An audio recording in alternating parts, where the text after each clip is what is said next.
Bhim army के chief जब से नगीना के सांसद बने हैं, उनके चाहने वालों की संख्या लगातार बढ़ती जा रही है, क्योंकि पूरे देश में ऐसे व्यक्ति हैं जो सच को सच और झूठ को झूठ बोलने का दम रखते हैं। चंद्रशेखर आजाद ने बोला था कि कुंभ में वही जाएगा जिसने पाप किया। कोई पाप करता है तो बोलता है क्या? इसका समर्थन यानी कि अयोध्या के शंकराचार्य ने किया, लेकिन मनुवादी सामंतवादियों को लगी थी मिर्ची। और इसके तुरंत बाद ही चंद्रशेखर आजाद ने यह भी बोला था कि हम उसे गुरु मानते हैं, जिन्होंने बोला था कि मन चंगा कटौती में गंगा, यानी गुरु रविदास जी को। और इसी कारण दलित समाज को वहां पर जाने की जरूरत नहीं है। इसी बीच चंद्रशेखर आजाद ने अब फिर भरे सदन में उठा डाला कि निजीकरण से आरक्षित वर्गों के लिए नौकरी के अवसर कम हो रहे हैं।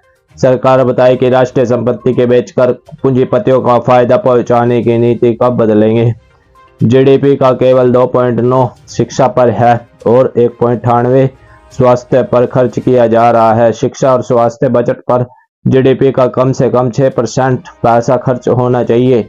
गवर्नमेंट अमेंडमेंट नंबर 144 है और उसमें आपके रिटायर कर्मचारी अधिकारियों की पेंशन के कम करने का प्रावधान किया है। मेरे सरकार से आग्रह, इस अमेंडमेंट को वापस लेकर पुनः पेंशन की पुरानी प्रक्रिया बहाल की जाए। और आप भी सुने चंद्रशेखर आजाद की वीडियो वायरल, जो भरे सदन में उन्होंने स्पीच दी। निजीकरण से आरक्षित वर्गों के लिए नौकरी के अवसर कम हो रहे हैं। सरकार बताए कि राष्ट्रीय संपत्ति को बेचकर पूंजीपतियों को फायदा पहुंचाने की नीति कब बदलेगी।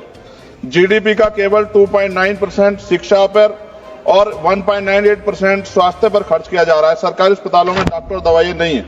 शिक्षा और स्वास्थ्य बजट पर जीडीपी का कम से कम 6% पैसा खर्च किया जाए।